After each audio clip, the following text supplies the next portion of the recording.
மாசம் உங்களால 500 ரூபாய் சேர்த்து வைக்க முடியுமா? அப்ப இந்த வீடியோ உங்களுக்கு தான். மாசம் நம்ம 5000 10,000 சேர்த்து வைக்கணும்னாலே நம்ம மாச வருமானமே 10,000ல இருந்து 15,000 இருக்கு. இருக்கிற செலவுல எப்படி நம்ம மாசம் 10,000 5,000 நம்ம சேர்த்து வைக்க முடியும் நீங்க யோசிச்சுட்டு இருக்கீங்களா? ஸோ கவலையே பட வேணாம். மாசம் 500 ரூபாய் இருந்தா போதும், உங்களாலேயே சேமிக்க முடியும். ஸோ வீடியோவை எண்டு வரைக்கும் பாருங்க, ஸ்கிப் பண்ணாம. ஸோ வாங்க வீடியோக்குள்ள போலாம். ஃபஸ்ட்டு பணத்தை சேமிக்கணும், பணத்தை முதலீடு பண்ணணும் அப்படின்னா நான் நிறைய சம்பாதிக்கணும், அப்போ தான் நம்மளால் முதலீடு பண்ண முடியும் அப்படின்னு நீங்கள் நினச்சிக்கிட்டு இருப்பீங்க. அதுதான் ரொம்ப தப்பு. மாதம் 500 ரூபாய் இருந்தால் போதும், உங்களாலே லட்சக்கணக்கில் வருஷ கணக்கிலையும் நீங்கள் சம்பாதிக்க முடியும். மாதம் ஒரு 500 ரூபாய் நம்ம சேர்த்து வைக்க முடியலன்னா என்ன பொழப்பு நடத்துகிறோம் அப்படிங்கிறத நீங்கள் கொஞ்சம் யோசிச்சு பாருங்கள். அதுக்கு தான் சொல்கிறேன், மாதம் 500 ரூபாய் இருந்தால் போதும், நம்மளாலேயும் வருஷ கணக்காக சேர்த்து வச்சு லேக்ஸ் கணக்கில் நம்ம சம்பாதிக்க முடியும், சேர்த்து வைக்க முடியும், முதலீடும் பண்ணலாம். அதாவது இப்போ உங்கள் கையில் ஒரு 500 ரூபாய் இருக்குது, அதை நான் வீட்லேயே மாதம் 500 ரூபாய் பருப்பு டப்பாலையோ கடுகு டப்பாலையோ அரிசிலையோ நான் சேர்த்து வச்சுட்டேன்னா எனக்கும் வருஷ கணக்கில்ங்கிற பார்க்குறப்போ லேக்ஸ் கணக்கில் வரும்னு நீங்கள் நினச்சிக்கிட்டு இருப்பீங்க. அதுதான் ரொம்ப தப்பு.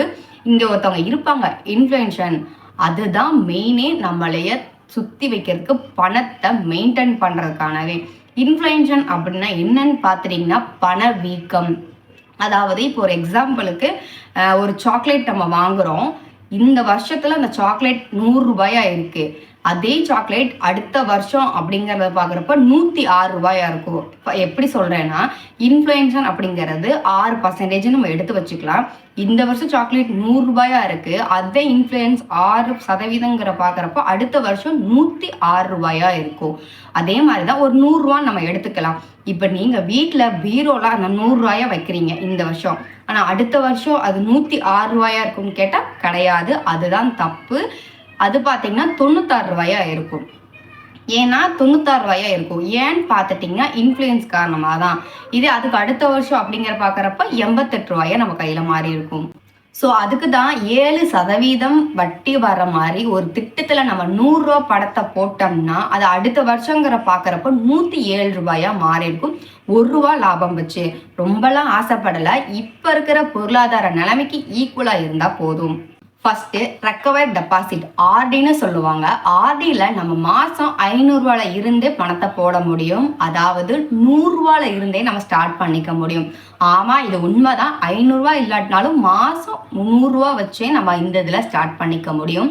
இவங்க கொடுக்கக்கூடிய இன்ட்ரெஸ்ட் ரேட் எவ்வளோன்னு பார்த்துட்டிங்கன்னா 6.7%. இப்போ மாதத்துக்கு 500 ரூபா போஸ்ட் ஆஃபீஸில் போய் நீங்கள் பணத்தை போடுறீங்க அப்படின்னா 100% கேரண்டி ப்ளஸ் கவர்மெண்ட் ஸ்கீமோடது. ஸோ எந்த விதமான ப்ராப்ளமும் வராது.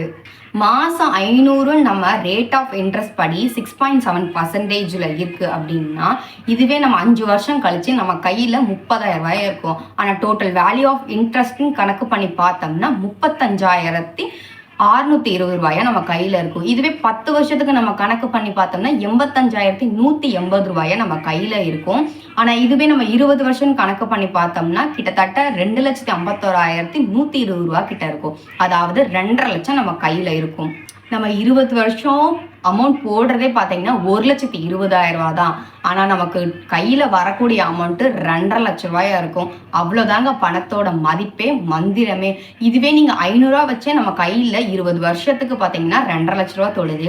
ஆனால் நம்ம 1000 ரூபான்னு போட்டால் கிட்டத்தட்ட 20 வருஷத்துக்கு அப்புறம்னு பார்க்கும்போது நம்ம கையில் 5,02,000 ரூபா கிட்ட நம்ம கையில் இருக்கும். ஸோ யோசிச்சு நீங்கள் எவ்வளோ போடணுமோ நீங்கள் போடுங்க.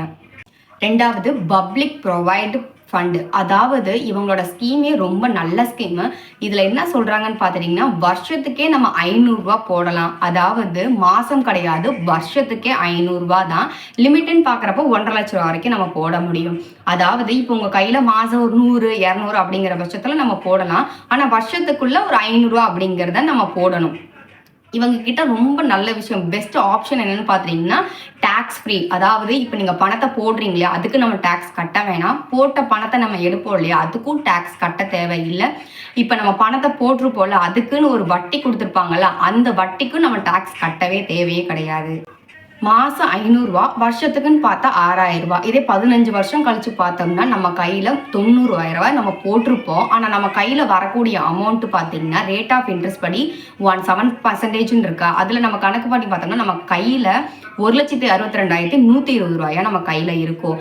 நீங்கள் வெறும் 500 ரூபா போடக்கூடிய பட்சத்தில் அந்த ரேட் ஆஃப் இன்ட்ரெஸ்ட் படி நம்ம கையில் 1,60,60,000 நம்ம கையில் இருக்கும். ஸோ 500 குறைச்சி மதிப்பிடாமல் அது வருஷ கணக்கில் நம்ம சேர்த்து வைக்கும்போது நமக்கு லட்சக்கணக்கில் அந்த மதிப்பை கொண்டு வந்து தரும். ஸோ 500 போட்டாலே நம்ம 15 வருஷம் கழிச்சு நம்ம கையில் இவ்வளோ அமௌண்ட் வருதுங்கிற பட்சத்தில் இதுவே நம்ம 1000 போட்டால் எவ்வளோ வரும் நீங்களே கூட்டி கணக்கு பாருங்கள். ஸோ இந்த வீடியோவை எல்லாத்துக்குமே ஷேர் பண்ணுங்கள். மறக்காமல் நம்ம கோபிகா இன்ஃபோ சேனல் சப்ஸ்கிரைப் பண்ணிக்கோங்க.